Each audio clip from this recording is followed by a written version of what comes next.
有缘人又见面了。当今社会局势动荡，经济效益差，工作难做，钱难赚。很多人梦想着早日赚够了钱，财富自由了，就开始过另一种人生。那么，你知道你距离财富自由还差多久吗？其实，财富自由并不是一个固定的数字，对于每个人来说，这个金额都不一样，而且有一套科学的计算方式。想来算算你自己的吗？别着急，慢慢往下听。老规矩，听前先点赞的人，财富自由离你不远了。首先，在计算之前，我们先对财富自由做一个定义。这里的财富自由指的是根据自己的年龄、家庭、日常消费水平以及期望消费内容，在一个合理的愿景内，能够不做任何工作，钱能一辈子花不完。这样我们才能做一个科学的预测，并不是说我理想的财富自由就是每天游艇美女、豪车看到就买，时不时的还去赌场赌上个昏天黑地。这种玩法，别说1000万美金，可能1万也不够。好了，有条件的听众可以拿出笔和纸，没有的话就要考验你大脑的记忆力了。计算即将开始，你准备好了吗？首先，先计算个人的开销。第一项，你日常开销有多大？包含吃饭、房租、交通、水电燃气、通讯，以及朋友聚会、买点喜欢的小东西等等。这些每个月需要多少？一年需要多少？当前的花销你自己是否还满意？是觉得过得太辛苦，还是过得凑合？或者还是过得还挺满意的？觉得辛苦的，当前每年的开销乘以5；觉得凑合的，当前每年的开销乘以3；觉得还挺满意的，当前每年的开销乘以2。有钱人的预计寿命在90左右，看看自己现在多少岁，用90减去现在的年龄，再乘以刚刚得到的开销。比如听众小豪，在台北的他平时1个月大概2万新台币，他觉得凑凑合合的，那么对于他来说，最终就是2万乘12个月乘3等于72万一年。小豪今年30岁，活到90岁需要的日常开销就是72万乘60年等于4320万新台币。接下来，我们再算算医疗保健的费用。过去1年，你用来买药去医院，以及健身相关花的钱是多少？如果你觉得这个数字是你正常水平，请乘以2；如果觉得偏低或者偏高，就自己决定是乘以3以上或者乘以更少。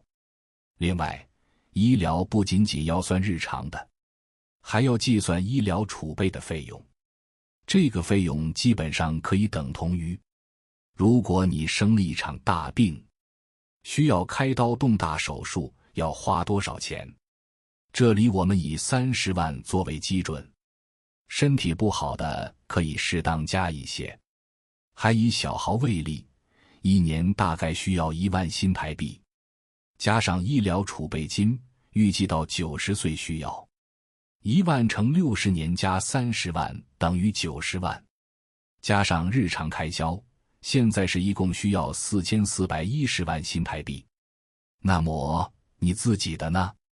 算出来了吗？是不是觉得有点太多太遥远了？别着急，有一个重要的事情没有考虑，你的钱并非一成不变的。实际上，当你拥有大笔金钱后，每年的利息都不是一个小数目。算上每年利息，就小豪而言，4410万大概需要2500万就够了。按照这个比例，你算一算你自己的呢？如果你是一个单身汉，说实话到这里，基本上就算是你的财富自由数字了。但是，如果你有家庭，还有老人和孩子，事情又不止这么简单了。如果你需要详细数据的话，请按照上述流程为你的每一位家庭成员好好的算一算。如果你觉得太麻烦了，这里还有一个偷懒的计算方式，虽然没那么准确，但大致也能满足需要。首先，如果考虑伴侣和孩子，一个孩子的情况下乘以2，每多一个孩子多加 0.5。这种算法基本上能让孩子到30岁前衣食无忧。如果想要给他更好更长久的生活，可以直接多加1或者2，看你自己而定。如果父母都健在的情况下，50岁以下倍数加1，50岁以上倍数加 0.5。如果再算上伴侣父母，按此规则往上加。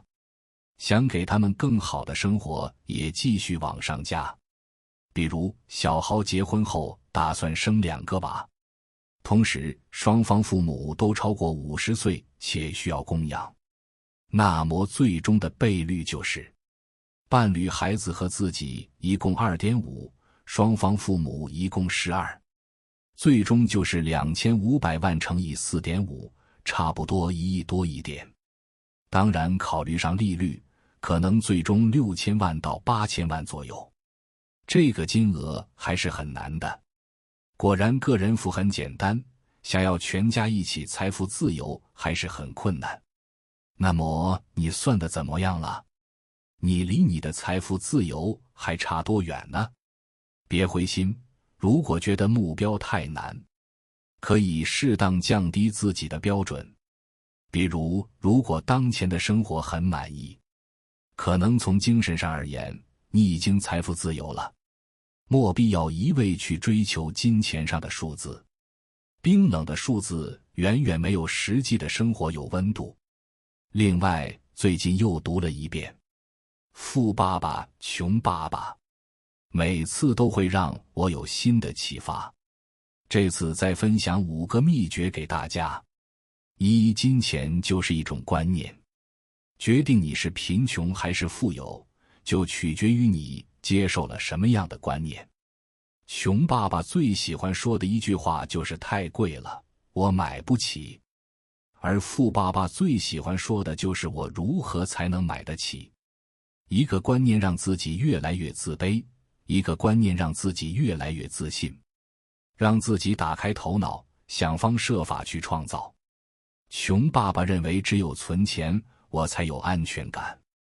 而富爸爸认为只有投资，让钱生钱，我才有足够的安全感。穷爸爸每天在想一件事，如何挣钱。你看那个挣钱的挣怎么写？提手旁加一个争字，啥意思？就是跟别人抢，出卖自己的劳动力去赚钱。富爸爸每天在想的是如何赚钱，你看那个赚钱的赚字怎么写？一个贝，一个尖，贝是最早的金钱符号，就是用钱来生钱。我只需要兼职看看我的生意就可以了。由此可见，穷人和富人最大的区别之一，就在于对金钱的观念不同。2. 富人不为钱工作。富人不为钱工作，只有穷人跟中产阶级才为钱工作。他们认为钱可以解决他们所有的问题，但是当他们赚到钱以后，账单也会随之增多，所以他们就会更焦虑。他们会被恐惧所打败，更加拼命地工作。这个世界上有一种陷阱叫做老鼠赛跑。什么是老鼠赛跑？就是大多数人都希望有一份工资收入，因为他们有恐惧和贪婪之心。没有钱的恐惧会刺激他们去找工作，而他们得到报酬以后，他们的欲望会被放大，贪婪之心就出来了。他们去消费，去旅游，去买奢侈品。最后的结果就是又没有钱了，又得继续去工作。他们每天都陷在一个老鼠赛跑的怪圈里面，起床上班付账单，起床上班付账单，他们就生活在无穷无尽的这两种循环当中。他们自认为，等我赚到钱以后，一定也会创业的；等我赚到钱以后，一定也会投资的。但是他们永远不可能赚到钱，因为恐惧跟贪婪已经把他们给限制住了。想象一下，有只小老鼠被关在一个笼子里，它跑得越快，这个笼子动得越快。小老鼠认为，我只要快点跑，就能跑出这个笼子。殊不知，这个笼子也在转，它永远跑不出来。钱不是万能的，钱解决不了你的任何问题。我们很多人认为钱能解决问题，所以他们的目标就是赚钱，这不是真正的财商。真正的财商是什么？真正的财商是教你如何创造自己的资产。你的资产为你带来源源不断的被动收入，你有稳定的现金流，你的钱在为你工作，你才能去真真正正的享受人生。在普通人为赚取钱出卖自己的时间，出卖自己的体力，甚至是出卖自己的灵魂的时候，富人在构建自己的事业，构建自己的资产，在赚被动收入，这才是真真正正的有财商。三、财富自由等于被动收入支出。在追求财富自由的道路上，我们需要清晰地认识到资产与负债这两个关键概念，因为它们对我们的财务状况起着截然不同的影响。资产带来被动收入，负债带来支出。而真正想要实现财富自由，就必须要不断地增加资产，同时持续地减少负债。那究竟什么是资产，什么又是负债呢？其实可以用一个较为通俗易懂的标准来判断，那就是能够把更多钱装进你口袋的东西便是资产，反之，把你口袋里的钱不断掏出去的就是负债。不妨来看一个生活中常见的例子，比如汽车。当你购买了一辆车之后，后续要面临一系列的开销，像定期交保险费，每次停车时需要支付停车费，还有日常使用时不断加油的费用等等。这些都意味着你要不停地从自己的口袋里往外掏钱。从这个角度来说，这辆车对于你而言就是负债。然而，同样的一辆车，如果换一种使用方式，你将它租给了别人，那么每个月别人都要按照约定给你付租金。这些租金就如同涓涓细流一般流进你的口袋。这时候，这辆车摇身一变就成了你的资产。现实生活中，富人们往往有着敏锐的财富洞察力，他们不断地创造资产，懂得巧妙地利用各种资源，让钱生钱，让资产源源不断地为自己带来被动收入。可是，穷人和中产阶级却常常陷入一种认知误区，错把负债当成资产，在不知不觉中，口袋里的钱越来越少，财务状况也愈发紧张。所以，在这样的情况下，建议大家一定要多去学习财务、税务、财经方面的知识，要学会延迟享用，不要急于将钱花费在一时的物质享受上，而是把钱花在自己的头脑上，通过不断的学习，提升自己的认知和能力，进而可以拿着学到的知识和积累的经验去创业，去开拓更多创造资产的途径。当然，如果想要消费也是可以的，但要依靠资产所带来的被动收入去消费，如此才能保证自己的财富处于良性循环之中。由此可见，穷人和富人最大的区别之一，就在于对金钱的观念不同。富人深知资产与负债的奥秘，并且能以此做出正确的财务决策，而穷人往往缺乏这样的认知，这也导致了他们在财富积累的道路上渐行渐远。4. 关注自己的事业。在日常生活中，我们会发现身边的人们关注点各不相同。不少人总是将目光聚焦在自己每个月能赚多少钱上，紧紧盯着收入表不放，可实际上，关注收入表往往意味着是在关心老板和股东的事业发展如何，因为我们的收入大多取决于所在企业的经营效益，是为他人的事业添砖加瓦。还有一部分人呢，他们着重关注支出表，时刻留意着自己的各项花销。然而，这么做其实是在关注政府的事业以及银行的事业呀。毕竟，只要有收入，就得依法交税，这是对政府公共事务的支持。而若使用了信用卡进行消费，到期就得按时还款，这又和银行的业务息息相关了。另外，也有一些人会重点关注负债表，可这样一来，无疑是在围绕着债主的事业打转了。因为负债意味着欠着别人钱，要时刻考虑债主的利益和还款安排。那么，那些真正具备财商的人，他们关注的是什么呢？答案是自己的事业，确切地说，是资产。那到底什么才算得上是自己的资产呢？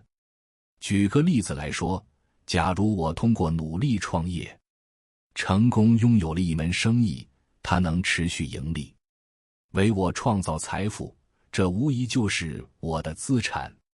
又比如，我看准时机投资了一处房产，随着时间推移，房产不仅实现了升值，还能够每个月为我带来一笔可观的租金收入。这样的房产当然也是我的资产。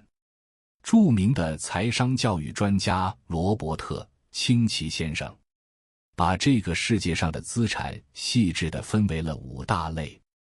当你能够清晰知晓这5大类资产分别是什么的时候，你在财富认知方面就已然领先很多人了。第一种资产是那些可以自动化运营，并且能够为你带来正向现金流的企业。这类企业凭借完善的运营机制，无需你时刻亲力亲为，就能持续创造收益。第二种资产是不动产，也就是大家熟知的房地产。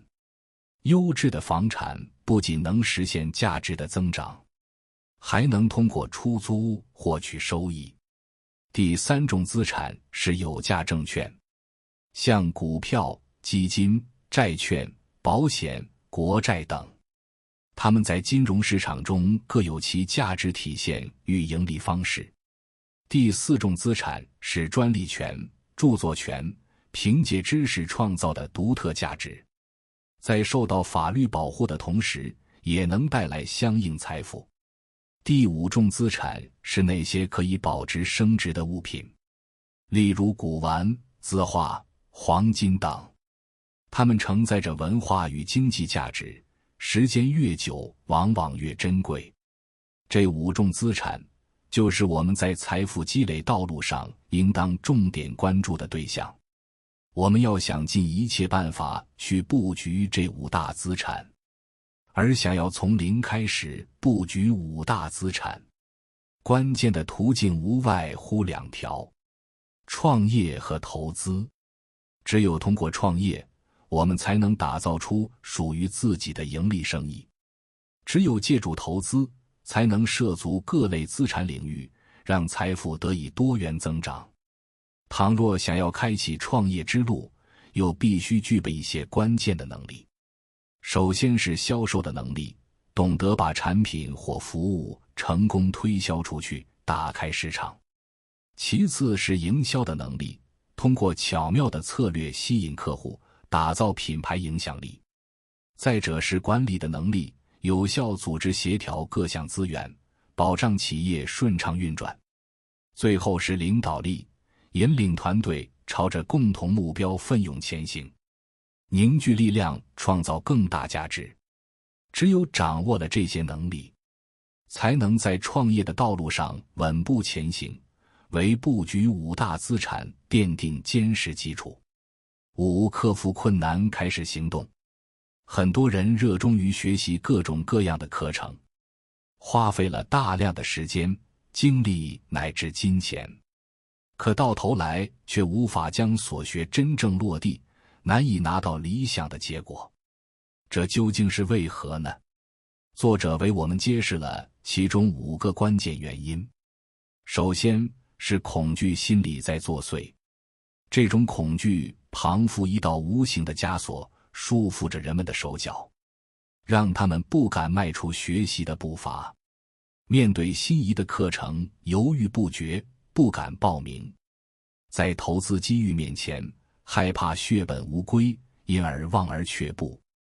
甚至连创业这样有可能改变命运的道路，也因恐惧其中的风险而不敢涉足。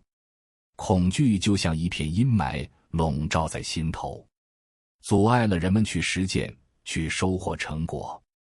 其次，愤世嫉俗也是一大阻碍。